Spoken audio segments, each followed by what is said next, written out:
Right,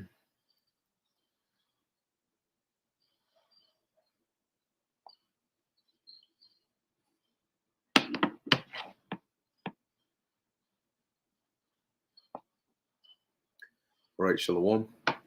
First and foremost, I want to give all praises, honor, and glory to Yahweh, Bahasham, Yahushai, Bahasham, Rakah Kodesh. Double honors to the elders and the apostles of Great Millstone, and peace and blessings to the elect. And today wanted to go into Second Esdras, the 11th chapter. I went through the 10th chapter, I believe, yesterday, and so Lord willing, this video will be edifying to the elect, and as the spirit permits, be able to go into more different chapters. But basically Second Esdras, the 11th chapter. When you read in the book of Daniel, the 7th chapter, you have the different beasts that the Lord showed Daniel in the vision, okay, which was also another way of the same thing that Nebuchadnezzar saw in his dream with the statue. All right, and those beasts represent different empires. Now, in Daniel, the 7th chapter, you have the first beast, right? The lion with eagle's wings, which represents the Assyro-Babylonian Empire. Then you had the second beast with the bear, the Medo-Persians.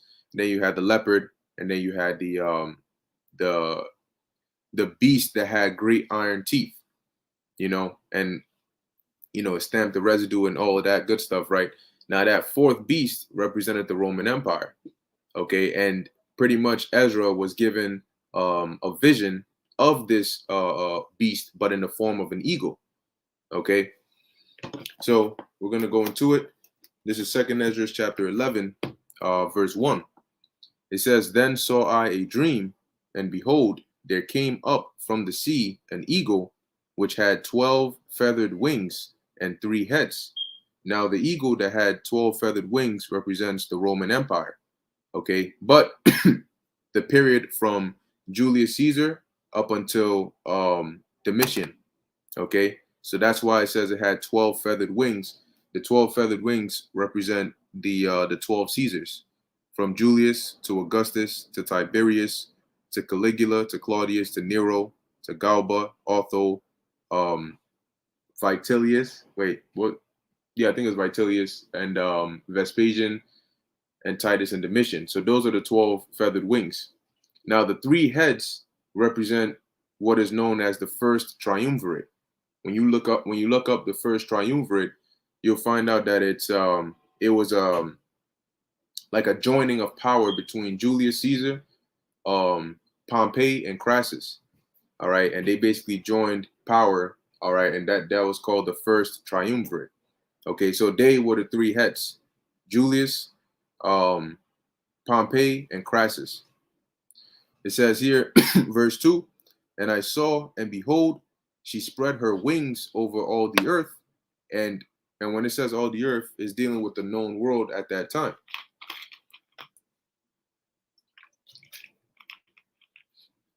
"And all the winds of the air blew on her, and were gathered together. And I beheld, and out of her feathers there grew other contrary feathers, and they became little feathers and small." Now the other contrary feathers are still a part of the 12 feathers, all right, but they were contrary and became small because of all the 12 Caesars. Not every not every one of them accomplished the same thing. Not every one of them was great and on the same level. You had some Caesars that were just, they just came, they ruled for a period of time, and then they passed. So it says, verse 4, "But her heads were at rest. The head in the midst was greater than the other, yet rested it with the residue." So her heads were at rest, meaning that the those that made up the first triumvirate, Julius, Crassus, and Pompey, had died. Okay, they were dead. And the head in the midst, which was Julius, right, was greater than the other. So out of the 3 of them, Julius was the head in the midst, the greater one, yet rested it with the residue, meaning even though he was the greatest out of them, he still died as well. Verse 5, it says, "Moreover, I beheld, and lo, the eagle flew with her feathers, and reigned upon earth, and over them that dwelt therein. And I saw that all things under heaven were subject unto her. Why? Because, well, let me finish it. It says, and no man spake against her, no, not one creature upon earth. This is because the Most High set them up to rule. All right. Now, it was prophesied, right? It was prophetic that the Roman Empire would rule as the fourth kingdom. So they had to come up into power, and things had to be made subject unto them for the vision that Daniel was given to have come to pass. All right.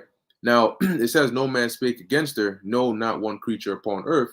Now, when you go to the time of the Roman Empire, you did have people that, spake against Rome. Like they Rome wasn't there. You had people that had a problem with the Romans ruling over them. But what it means is that they weren't able to take down and overcome Rome. Because the Most High set the Romans up to be in power at that time. And when you read, you'll see that there were different revolts, but yet for that period of time, the Most High had it to where they got crushed by the Romans. It says, and I beheld, and lo, the eagle rose upon her talons and spake to her feathers, saying, watch not all at once, sleep every one in his own place, and watch by course. What it means is that you had 12 Caesars, and they weren't all going to rule at the same time. It was one would rule, then after him, another one would rule, then after him, another one would rule, right? So they were watched by course. It says, but let the heads be preserved for the last, which is dealing with reincarnation, because the heads being the first triumvirate, Julius Caesar, Crassus, and Pompey, they were going to come back in the reincarnation as the Flavian dynasty. Okay, so they were going to be the last three Caesars, in this the list of 12 Caesars. The Flavian dynasty was really the first triumvirate coming back in the reincarnation, and Julius came back as Vespasian, and then you had I believe Pompey, as Titus, and Crassus as Domitian, but nevertheless, it was those three coming back. That's why it says, let the heads be preserved for the last. It says, and I beheld, and lo, the voice went not out of her heads, but from the midst of her body. All right, which what was technically the body of Rome was their Senate. Okay, because remember, this voice is the voice that said sleep. It told them to watch by course, right? And the Senate was Rome's structure as to how they made certain decisions and how they passed certain laws. So one thing about Rome was that you would have one person rule, then another person would rule after them, then another person would rule after them. So that's watching by course, okay? And that's something that they all decided upon, and ultimately the Senate would have the power to pass that as, the way for Rome to be ruled, okay? So that's dealing with the Senate, the voice coming from the midst of her body. It says, and I numbered her contrary feathers, and behold, there were 8 of them. Because like we read up above, you had certain contrary feathers, which were a part of the 12, but they weren't on the same level as everybody else. There were certain Caesars that were minor and some that were more major. It says, verse 12, and I looked, and behold, on the right side, there arose one feather and reigned over all the earth. Now, when you deal with like certain breakdowns like this, where it's a vision that the prophet is seeing or is being shown to him, just like certain scriptures in the book of Revelation, it's not straight direct. It's like when you have a dream and you wake up and you're trying to tell your dream to somebody, you start speaking. So, oh, and then I saw this part, and then there was this, and there was this. Oh, and then also back when I said this, there was also this over there, right? So sometimes you may be reading it, then it may go in one direction, and then it'll come back and then continue from a previous point, which you'll sort of see like as we keep going. So it says here, verse 12, and I looked, and behold, on the right side there arose one feather and reigned over all the earth. Salakia. And that feather is talking about Julius Caesar. It says, and because now he's seeing the succession, all right, of the different Caesars ruling. So the first one, right, the one feather, the first one here in verse 12 is Julius. Verse 13 it says, and so it was that when it rained, the end of it came, and the place thereof appeared no more. So the next following stood up and reigned and had a great time. So it was when it rained that the end of it came, because eventually Julius reigned for a period of time, but then he died. And the place thereof appeared no more because he was dead. So the next following stood up, which was who? Augustus Caesar. All right. It says, and reigned and had a great time, because during the reign of Augustus Caesar, they call it Pax Romana. And during his reign, I believe he actually reigned for the longest period of time. If I'm not mistaken, it was about 40 or 44 years. Let's see, Augustus Kaiser. All right. Yeah, like 43 or so. Let's see. Does it tell us how long? Let me see. All right. So it doesn't explicitly tell us how long, but I mean, you could do the quick maths, right? If he started to reign 27 BC to 14 AD, that's 27, but then you count down. So by 0 BC, that's 27 years already, and then you just add an additional 14 to that. I'm not good at quick maths, so we're gonna type that in here. 41 years. Okay, cool. So right around that time, right? So you can see Augustus reigned for a pretty long time. So as it says back in 2nd Esdras 11 and 13, it says, and reigned and had a great time, and it happened that when it rained, the end of it came also, like as the first, so that it appeared no more. Right. So after Augustus had reigned, eventually he died, just like his father, or just like Julius died. So it says, verse 15, then came there a voice unto it and said, hear thou that has borne rule over the earth so long. Now, the whole book of 2nd Esdras chapter 11 is talking about the Roman Empire, okay, dealing especially with the time from Julius Caesar up until Domitian. Okay, that's what it's talking about. That's the time period that it's dealing with. And it's going to tell you that right now. So verse 16, it says, hear thou. Now, there there may be certain verses in there that you know can be applied to America in terms of, oh, you can see some of these things, like when you get to the latter verses, it talks about how they took peace from the earth, and when they went out of rulership, the earth was refreshed. That's a similar sentiment to America, right? What's going to happen when America gets taken out? However, in 2nd Esdras chapter 11 is dealing with Rome specifically. So it says, hear thou that has borne rule over the earth so long. This, and so is talking to Augustus, because he reigned for such a long period of time. This I say unto thee, before thou beginnest to appear no more, there shall none after thee attain unto thy time, which is true, right? No Caesar within those 12 reigned as long as Augustus. It says, neither unto the half thereof, which I think Tiberius, let's see, how long did Tiberius rule for? I hate that they don't tell us the length. You know, just type in how long his reign was. Got us doing all this extra math for what? Anyway, Tiberius reigned from 14 AD to 37 AD. So you type that in there, and we have about 23 years, right? So give or take roughly around, you know, half the halfway mark of Augustus.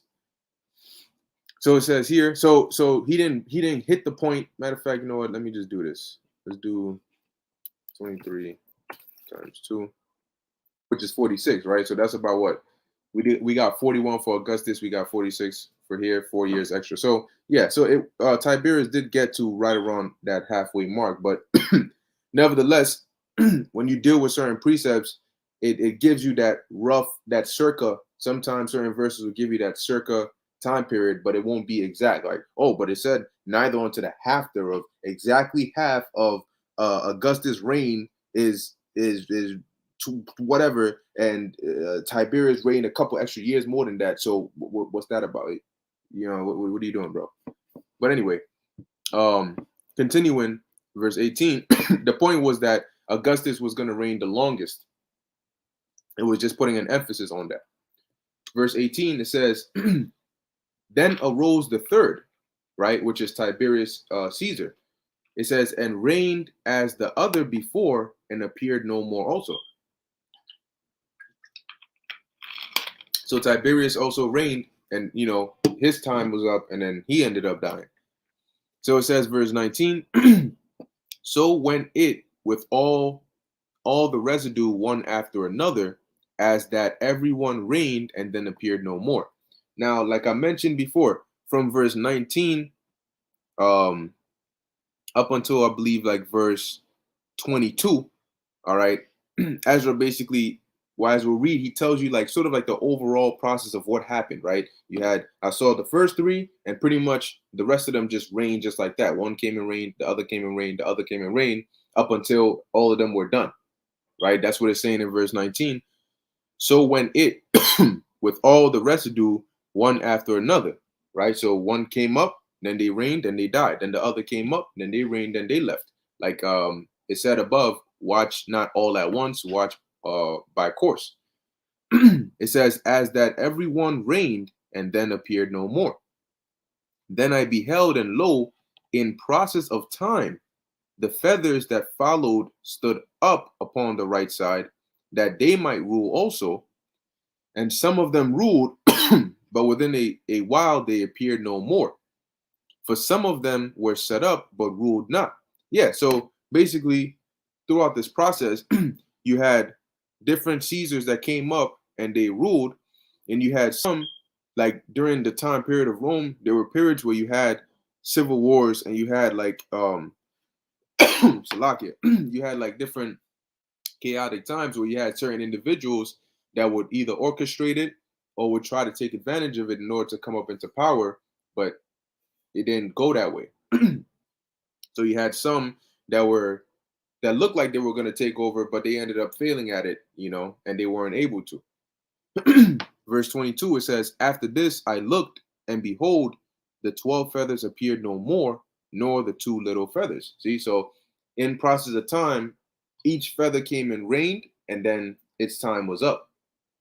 But then when you go to verse 23, he basically goes back to continuing from verse 18, because he stopped at the third feather, which is Tiberius, but then now you got to keep on going, right? So verse 23 says, and there was no more upon the eagle's body, but 3 heads that rested, and 6 little wings, right? And that's that makes what, 8, because the first he had mentioned three up above, right, which was Julius, Augustus, and Tiberius. And if you take the first 3 out of the 12, you'll be left with 8. So it says here, verse 24, then saw I also that 2 little feathers divided themselves from the 6, and remained under the head that was upon the right side. Now the 2 little feathers is dealing with Galba and Otho, and they were little because they reigned for a very short period of time, as verse 25 and 26 and 27 is going to tell you. It says, for the 4 continued in their place, and the 4 that continued in their place were Nero, Galba, Slaki, it was Galba, Otho, Vitellius, and Vespasian. All right, I believe it was called the Year of the 4 Emperors. And this happened after Nero died, the Year of the 4 Emperors.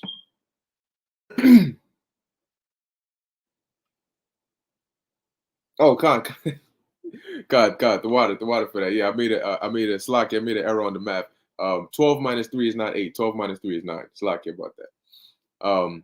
But either way, it's still talking about the same thing.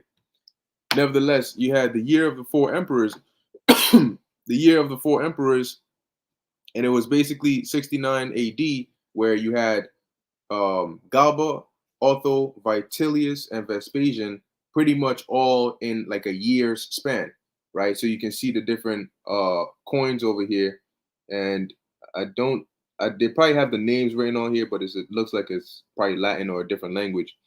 But if we can get, okay, so it says here, the year of the four emperors, AD 69, was the first civil war of the Roman Empire, during which four emperors ruled in succession. You had Galba, Otho, Vitellius, and Vespasian. Okay, so literally it was called the year of the four emperors. So as it says here, verse 24, for the four continued in their place. Verse 25, and I beheld, it says, and I beheld, and lo, the feathers that were under the wing thought to set up themselves to have the rule. And I beheld, and lo, there was one set up, but shortly it appeared no more. And this one that was set up, that shortly appeared no more, was Galba, the first of the four in the year of the four emperors. Now let's find out how long Galba reigned. And it says here, Galba, born, his full name was Servius Sulpicius Galba. Yeah, Romans got to have had the funniest names, man. I mean, there's always some Eus, at the end, some Eus or something like that. Lucius, Livius. Anyway, so it says here, December 3rd, January 15th. We have here his reign was from June 8th to it says here January 15th, 69. It says he was the sixth Roman emperor ruling from 68 AD to 69. The time period where all of them ruled adds up to a year. So if you see 68 to 69, this is not 2 years. He reigned partly from 68 into 69. It says after his adoption by his stepmother, and before becoming emperor, he was known as Lucius Livius Ocilla Sulpicius Galba. Oh shit. It says he was the first emperor in the year of the four emperors and assumed the throne following Emperor Nero's suicide. So let me actually type in this right here. How long did Galba reign? Hopefully they can just give me a straight number. Okay. So it says here reigned 7 months. Cool. So that's verse 26, right? And I beheld, and lo, there was one set up, but shortly it appeared no more. And the second was sooner away than the first, right? So the second that reigned of the year of the four emperors was, you had Galba, and the next was Otho. All right, let's go down and find Otho. I'm just gonna click through these different ones and hit Otho real quick. Nero, Galba, Otho. All right, boom. So we have here Marcus Otho, born Marcus Silvius Otho, was the seventh Roman emperor, ruling for 3 months from January 15th to April 16th, 69. He was the second emperor of the year of the four emperors. So as you can see, it said the first was set up, but shortly it appeared no more. Right, because because 7 months is not that long of a period of time for a rulership, right? But then it says the second, it says and the second was sooner away than the first, right? Which was Otho, and he reigned for only 3 months.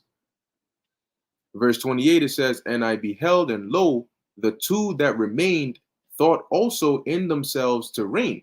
So of the four, the first two was Galba and Otho, and the second two was Vitellius and Vespasian.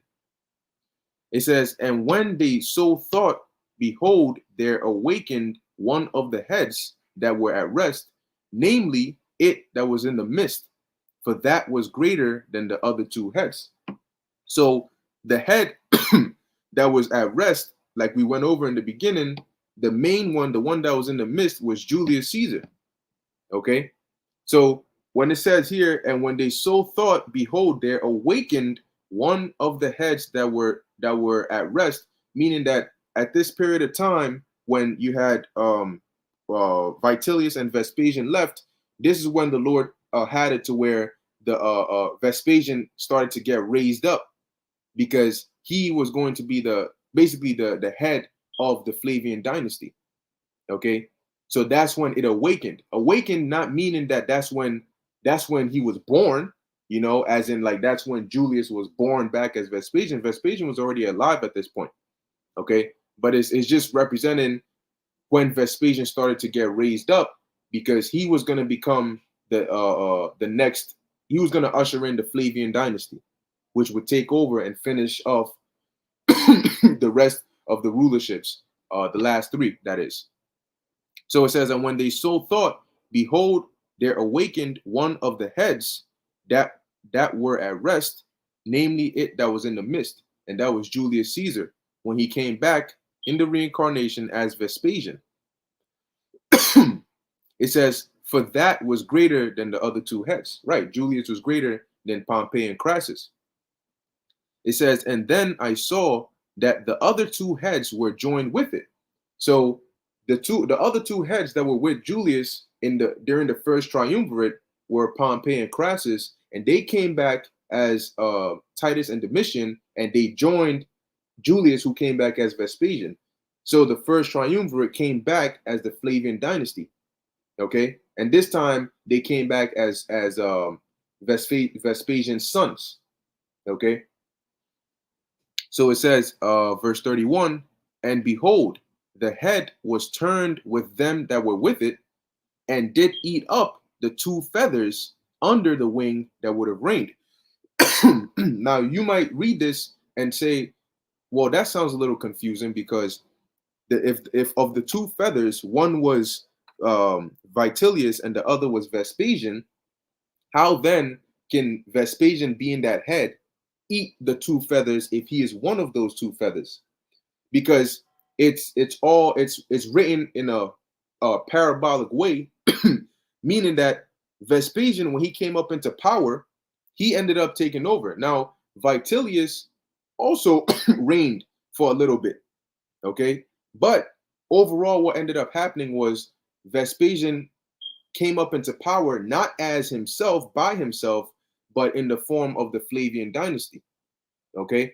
So when it says that the head ate up the two feathers, it's not that, well, Vespasian ate up Vespasian and Vitellius. All it means was that the way Vespasian came up into rulership was through the Flavian dynasty. Okay, so it wasn't like, okay, Vitellius reigns and then Vespasian reigns and then somebody else reigns just like that. No, the way Vespasian was going to reign was going to bring about this Flavian dynasty, where he was going to reign and Titus was going to follow and Domitian was going to follow.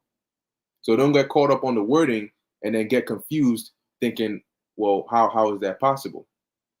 In a nutshell, all it's saying is that after Vitellius, Vespasian came up into power, introducing the Flavian dynasty. Verse 32, it says, but this head put the whole earth in fear. This head is dealing with Vespasian when he came up when he became emperor. It says, and bear rule in it. Good Lord. It says,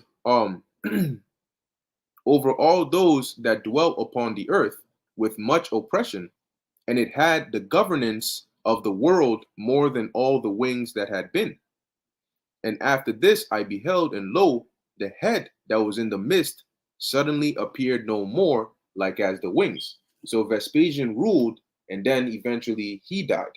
And when you read about it, it's an interesting. Let me actually just pull it up. Let's pull up Vespasian.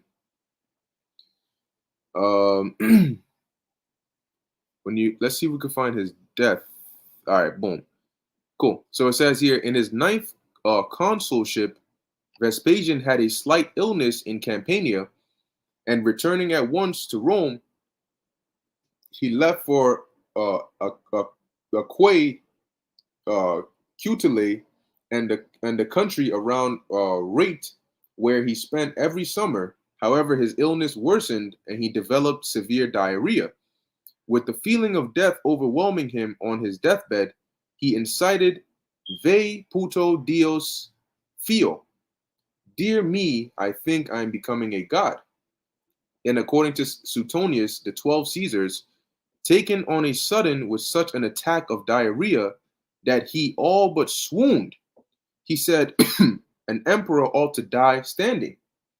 And while he was struggling to get on his feet, he died in the arms of those who tried to help him on the 9th day before the calends of July, at the age of 69 years, 7 months, and 7 days. So that was the death of Vespasian. Second Esdras chapter 11, verse 32. So going on, verse 33, it says, and after this I beheld, and lo, the head that was in the midst suddenly appeared no more, like as the wings. And there remained the two heads, which also in like sort ruled upon the earth. And this was Titus and Domitian. It says, and over those that dwelt therein. And I beheld, and lo, the head upon the right side devoured it that was upon the left side.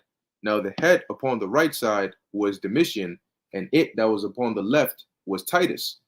And after Vespasian died, Titus came up into power first, and Domitian was basically to follow after. Now, when you actually look up Titus's death, there's sources that say that Domitian was behind it. I believe he poisoned him or set him up or something like that.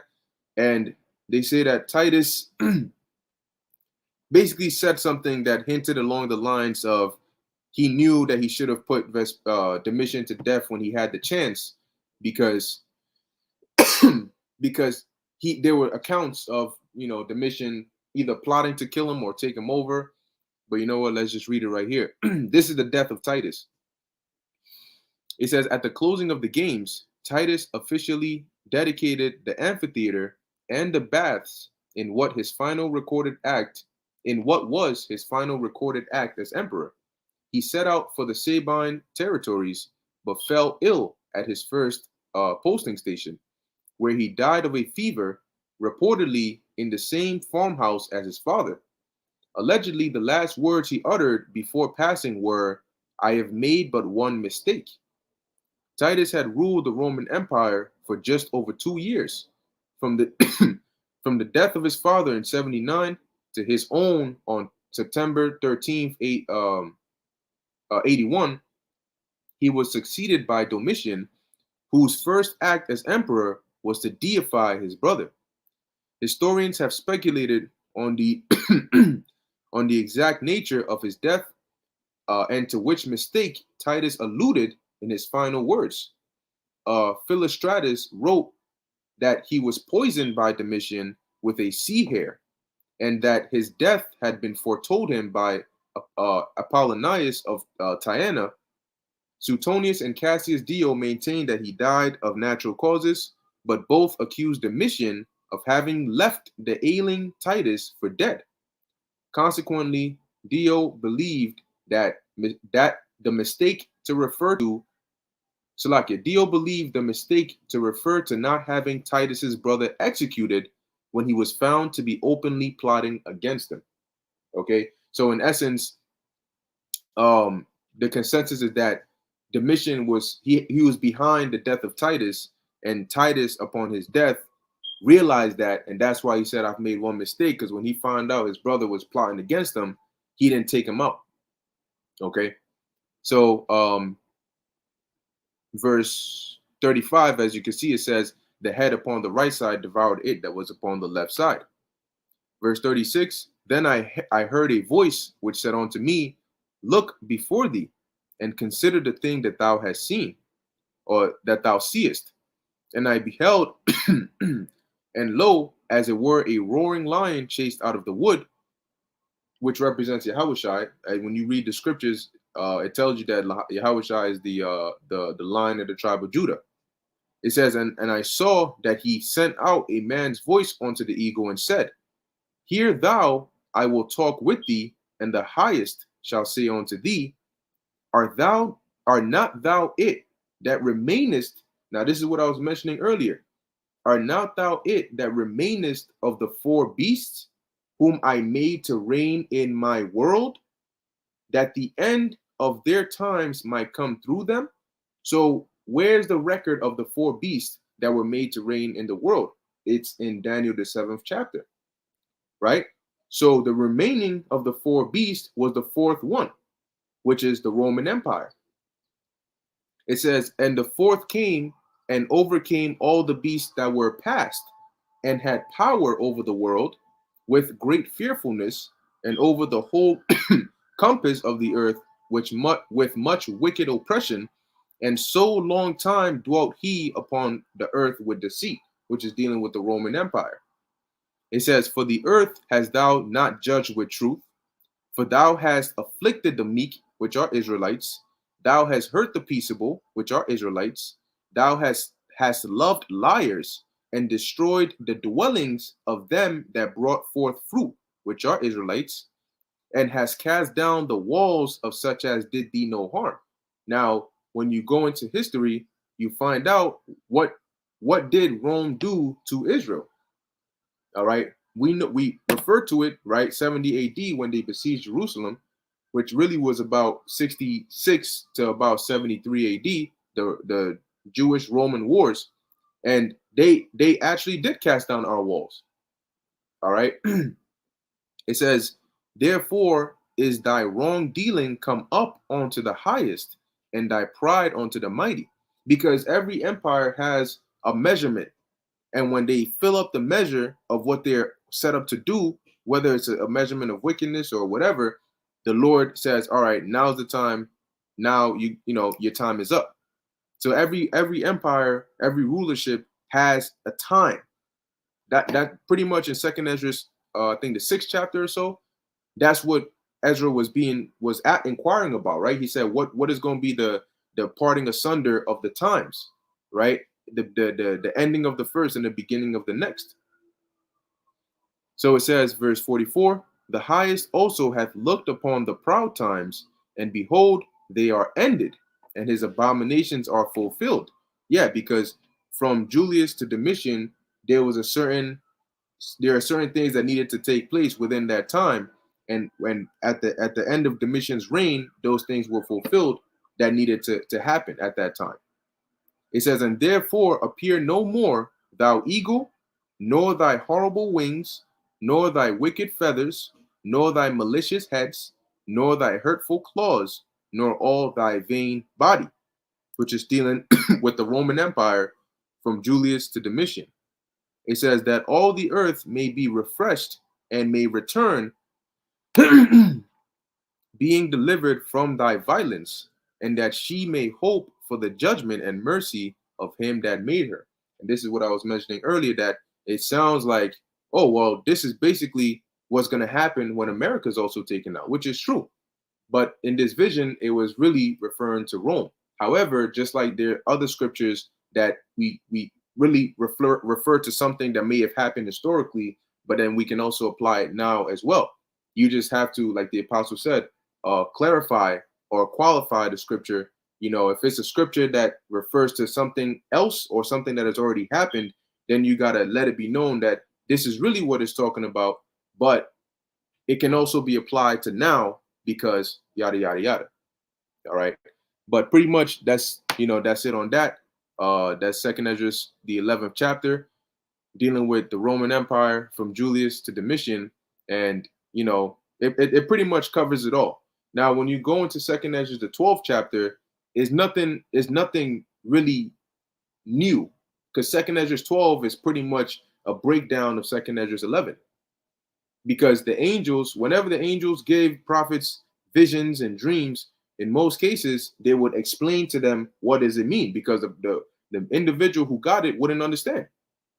Because these visions were given in symbolism forms. An eagle with wings and talons, a beast with 7 heads, and and this, and he's like, what, a ram with 2 horns and a he goat, and the ram is, what does this mean? Then the angel has to say, okay, the ram represents this, right? The wings represent this. The contrary feathers represent this. They're actually people. They're kings. So when you go to Second Esdras 12, Lord willing, we could go into that as well. It'll basically explain Second Esdras 11. All right, but that's it for Second Esdras 11. Lord willing, that was edifying and informative to the elect. In closing, I want to give all praises, honor, and glory to Yahweh, Bahasham, Yahushai, Bahasham, Rakakudash. Until next time, Shalom.